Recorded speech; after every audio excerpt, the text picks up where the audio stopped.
picture this with me for a second. You said you weren't going to do it. You were going to be super calm, be the chill mom that you want to be, and then something happens. Maybe your kid spills their milk. Maybe like my son, he's in this screaming phase for no reason. He screams and you do not like loud noises and you just feel your whole body tense up, and it's literally like 8 o'clock in the morning and you feel like you're going to lose your mind. So you snap at them. Maybe you yell, maybe you raise your voice, maybe you just get really crusty with your words. And then you turn around and you see your spouse there, and maybe their face is the second hardest part of your morning, because now you have two wounds to deal with. Your child, that is very clearly upset, and your spouse, because of course they're bothered that something negative just happened like that. If yelling at your kids is something that you're struggling with and it's also becoming an issue within your marriage, this video is for you. If you're new here, my name is Catherine Solomon. I'm a licensed therapist and a virtual coach, and I love being able to talk about all things communication and healthy connection in marriage, as well as some parenting things. Just because I'm a parent, I know that when you become a parent, it really does change the dynamic of your marriage, and so that's what we're talking about today. Make sure that you like this video and you subscribe so that you can keep up to date on all of the videos that I am sending out soon. Now, first off, I want to say, if you ever yelled at your kid, that does not make you a bad parent, okay? We all mess up, we all get frustrated, we all react in ways that we aren't super proud of, okay? But the fact that you're watching this video also tells me that you care and want to be a better parent. And parents that are not good parents probably don't do those things. So right off the bat, just know that you can still mess up because you're human, and that can still make you a good parent. So when we're talking today, I'm definitely going to be talking through some of the personal experiences that I have, as well as the professional expertise that I get to shed on this topic, as well as some really incredible things from the book Hunt, Gather, Parent.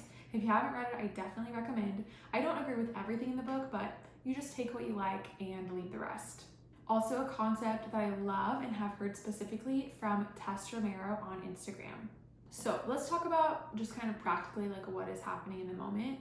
When you are responding in a tone of voice that you don't want, or with yelling, your body is really stressed at that point. And sometimes you're not even fully like logically realizing what you're doing. A lot of times it can happen and then you're like, oh my gosh, because you know that that's not how you wanted to react, but you just feel like it erupts out of you. A lot of times the thinking part of your brain is kind of clocked out, and it's just like your body is taking over is what it can feel like. So it's not about just like having more willpower, it's about paying attention to the signals in your body, as well as learning other skills and working on your mindset so that you can change this and not make it a habit. Your brain may have learned that this is the way to react to things, but I promise that it is possible to change. Your brain, through neuroplasticity, can learn a different way.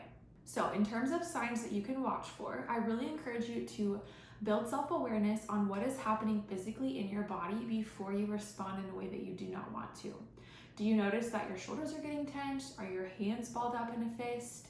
Do you notice that your jaw is getting really tight? Is your voice starting to creep up a little bit in octave? And what is going through your mind? Are you trying to stay calm and aware of what's happening? Or do you just feel like you're thinking, oh my gosh, stop it, or I can't believe this just happened? Like, are you building that frustration level up in your head? Identifying all of these things and kind of getting ahead of it is really crucial and really will help you. Because in that window, when you want to react in a negative way, you have the opportunity to do something different, almost the opposite.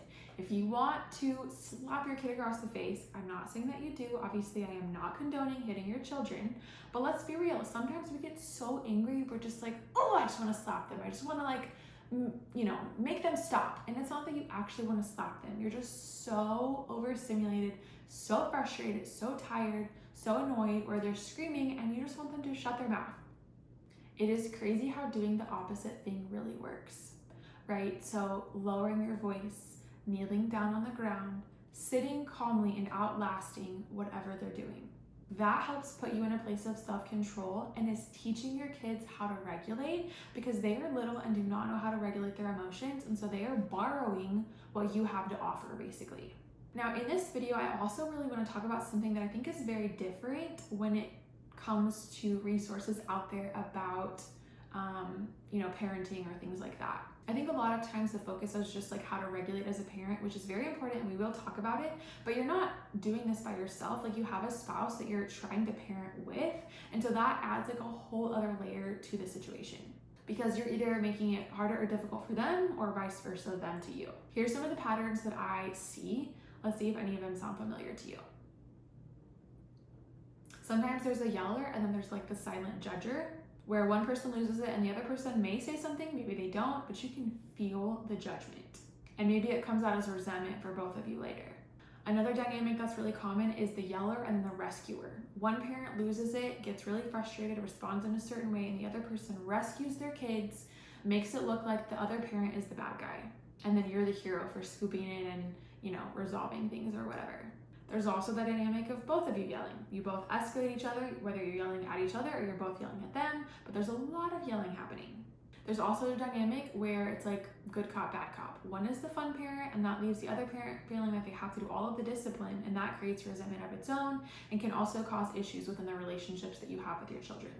It's also really important to recognize like those things that are happening didn't just like magically occur one day. Like a lot of them may be rooted in how you both were individually raised growing up in your household. Like it just might have been very different. And then you're bringing it together and trying to figure out a new system. One of you may have had a screamer for a parent. One of you have maybe had an avoidant parent that really didn't want to talk about anything at all costs. So your nervous system is responding with old data just in these current situations, basically. Then there's also the conversations that may happen later. Frustration from one to the other. I can't believe you said that. That's not how I want to do things. How come you didn't back me up? So many different things at play. I do want to kind of like mention like a little asterisk is that you do not have to have your spouse on board for you to take control and for you to do things differently. The work that needs to happen does start with you. And I think taking accountability and realizing like this is the part that you can play to make things different and help the overall equation, like that puts a lot of power in your hands. That said, knowing how these dynamics play with both people is a really important part of the full picture. So as we talk through this, take what works, leave the rest, it's okay. Let's talk about the first thing that's so important, and that is the mindset shift. If that's all you take away from this video, let it be this. Your job as a parent is to not match the dysregulation of your child. It's to outlast it. Kids are gonna have big feelings. That's not the problem. That's not necessarily them being bad or defiant. That's just them being small humans and their brain hasn't fully developed and they don't even know how to handle the emotions. Or like my child doesn't even know how to talk. He knows when he's angry, but he probably doesn't even know the word anger. Those meltdowns and stuff, they're not the issue. It's when you join them in the chaos. Most of the time when people yell, it's because they want whatever is happening to stop and they don't feel listened to. But I'm sure what you have seen is the more amped up you get, the more amped up they get. They are feeding off of what you're showing. And I know in some ways you're feeding off of them, but again, as the adult who has the power to practice emotional self-regulation, you have to do something different for different results. You have the opportunity to be the calm for their nervous system. That's what co-regulation is. They are borrowing the calm from your nervous system because they don't have it all figured out yet on their own. I don't have to fix it, I just have to stay. You can even ask yourself, how calm can I handle this situation? So when their voice goes up, your voice goes down. If they're standing and feeling frustrated, you sit down on the floor and get to their level. You don't have to touch them. Sometimes people do not want to be touched. That's okay. You just have to be there. I know, especially with the yelling, sometimes it can just feel like you really need them to stop right now or you're gonna lose your freaking mind. I really encourage you to take a lot of deep breaths and even tell yourself, I am not going to yell. Remind yourself like what is happening in the moment, kind of like coach yourself internally through it versus getting sucked into the feelings and the emotions of what they're going through. Here's where the marriage piece comes in that's so powerful. When you and your spouse are both committed to outlasting whatever is happening, instead of matching it, the whole dynamic changes. One of you can tag the other person in if you feel like you've kind of hit your ceiling. You can catch each other's body language and read when it's gonna go south. You can even encourage like, hey, I've got this, you go take a break. For example, sometimes at night, my son is more tired naturally. So he's a little bit crankier. And if I'm also crankier, it can feel like my fuse is shorter and I don't have as much patience to be calm. And so sometimes I have to tap my husband in, hey, I need you to take over, I've gotta go take a minute. And that's okay. It's great to do that for each other. What's really cool as well is the goal is not just like handling what's happening. You're regulating everything as a team, like linked arms with your spouse as a parenting team. And that's a totally different way to run a household, honestly, because you and your spouse decide what your family dynamic is going to be. You don't have to recreate what you grew up in. You also don't have to throw it all out either if there's certain things that you want to keep or felt like were really important. If you haven't talked about this with you and your spouse, I highly recommend talking about this. Figuring out what are the okay things in your home in terms of communication and what are the things that have to go. They're non-negotiables and they cannot be a part of the relationship family dynamic. Some of that might be specific about like how you and your spouse talk. We're not going to name call. We're not going to cuss each other out. We're not going to raise our voice. If that is the norm and what's established for your marriage, then that will also bleed into how you communicate to your children and what they also are witnessing from you. You can think about it like, what are the things that I want our kids to remember about growing up in this home? What kind of vibe do we want around here? What are we doing well and what do we want to be different? Okay, here's some really practical things I am most excited about. A lot of these things are things that we just naturally do in our home based on just like how our personality is and the way that our life functions. Because I work but also get to stay home part-time and my husband works from home a little bit. So it's like this beautiful combination where we're doing all of these things together. And so naturally out of that, this is how our home has functioned. And then based on some of those other resources that I was telling you about in the beginning, both the book and the Instagram page, these have kind of just backed up some of the things that we have done naturally. And so I want to share those with you. Okay, the first thing is that you don't have to entertain your kid constantly. I feel like in our society, there's so many different videos and things that talk about like, oh, you want to do this sensory bin for them and then like have all of these activities when they're little and make sure that you rotate all the toys and blah, blah, blah. And it just can feel really overwhelming and you can feel very quickly like you're not a good parent. And I don't like that. In a lot of different cultures, kids are not necessarily the center of attention. They are just there as an addition to the family. And so it is okay for them to self-entertain. My husband is from Ethiopia and this is very much how it was, where kids just kind of did their own thing. They played with sticks, they played with dirt, like they were just kids. I saw a video recently which I loved and it was like, culture wants to help you see that Montessori toys look like this. And it's like all the things that you've ever seen on Amazon. And it was like what real Montessori life is. And it's just like rocks, dirt, sand, just like nature. And I kind of really love that visual. So in terms of feeling like you have to entertain your kids all the time, you don't. My son is a very good independent player, and I know that personality can play a role, but also like we just have to have it be that way because we also have to work while he's awake, and that's okay. He is really good with playing with his toys, and obviously sometimes we pause and we'll read him a book or we'll play with him or whatever, but a lot of the times he self-entertains. And it's not that he has 100 million toys. He has one toy box, there's like basket in the living room, and a basket of books, and that is it. And we really will continue that as long as we can to keep things minimalistic in our home. And because he doesn't need that much to play with.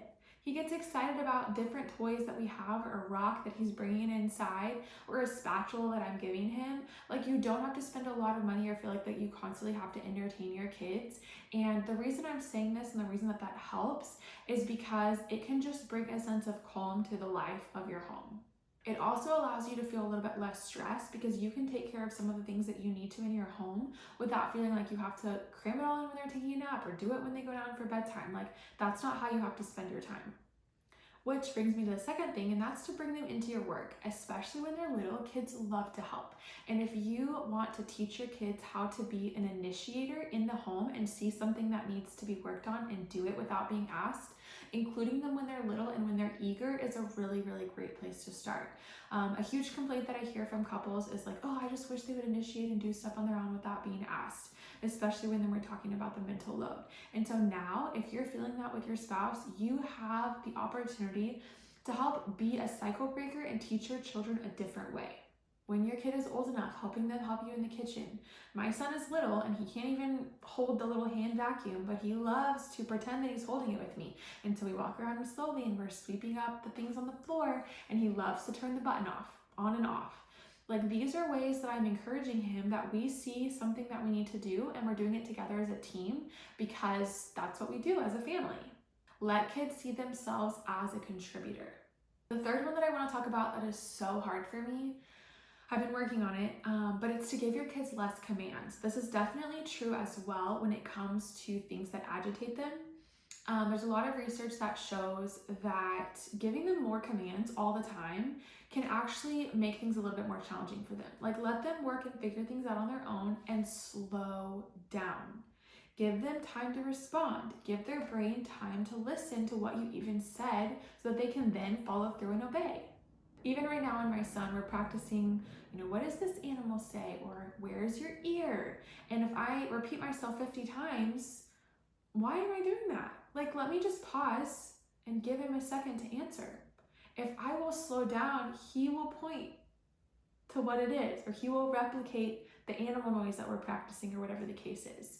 So I would encourage you to identify, like, are you talking to your kid all the time? And maybe you could just be a little bit less talkative. I think that will help lower the stimulation level of your children as well.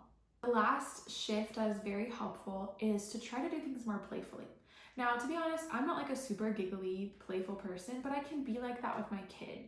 And I've noticed if let's say he's doing something that he shouldn't, I could just tell him, no, don't stop. But one, all of that makes me feel like is all I say all day is no, don't stop. And it's negative and it's annoying and it's frustrating and it makes me feel agitated toward him. And on the receiving end, nobody wants to hear that all day long. So it's very important to tell your child what you want from them, and it's okay to do it in a playful way. So instead of saying, get off the fireplace, I just say, put your feet on the floor. He still knows what I want him to do, and it's not so negative. If he's not listening, instead of going over there and ripping him off the fireplace and putting him on the floor, which he's gonna get upset, I can go and scoop him up and pretend that he's an airplane and get him to the floor. It still does the job. He's still safe. He's still learning we don't get on the fireplace, and neither of us are frustrated. This is part of weaving in the yes language that I was talking about from Tessa Romero. So instead of, like I said, doing all of the negatives, try to think about telling them exactly what you want from them and doing it in a yes, positive kind of way. Instead of don't run, you could say, walk please. Instead of stop yelling, you can say, make your voice like mine. Instead of stop climbing on the couch, you could say, put your feet on the floor or sit with your bottom. Instead of stop standing. So it's the same boundary and you're communicating what you want to happen, just how you're doing it is a little bit different, and also your mindset towards them is going to be shifted. If you guys can both commit to this within your relationship to use this yes language, it will really shift the culture and the dynamic of your relationship and really help you guys as you're approaching parenting and really making it feel like you're on the same team. Okay, the last thing that I want to talk about is repair. And I'm not going to get too into the weeds with it because I have an entire other video that really dives deeper into this. But, we're going to mess up. Things are going to happen. And so I just really want to highlight and make sure that you are encouraged to repair with your kids.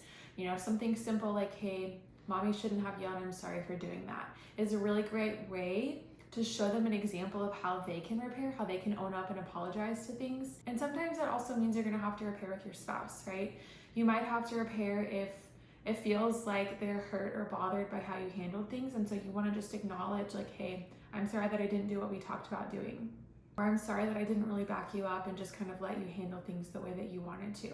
It's not about keeping score. It's not about saying that one parent is terrible and the other one's great. It's just showing up for each other and really linking arms as you navigate this whole parenthood thing together. If you've made it this far in the video, I just want to say that I'm really proud of you. I know that being a parent, being a spouse, it's a lot, and we're all learning and growing and we're gonna mess up, but I just encourage you to keep going, keep trying. Please like this video if it was helpful, and I would love to hear in the comments what things resonated most with you. Make sure that you're subscribed so that you can see all the videos that are coming out soon, and I will see you next time.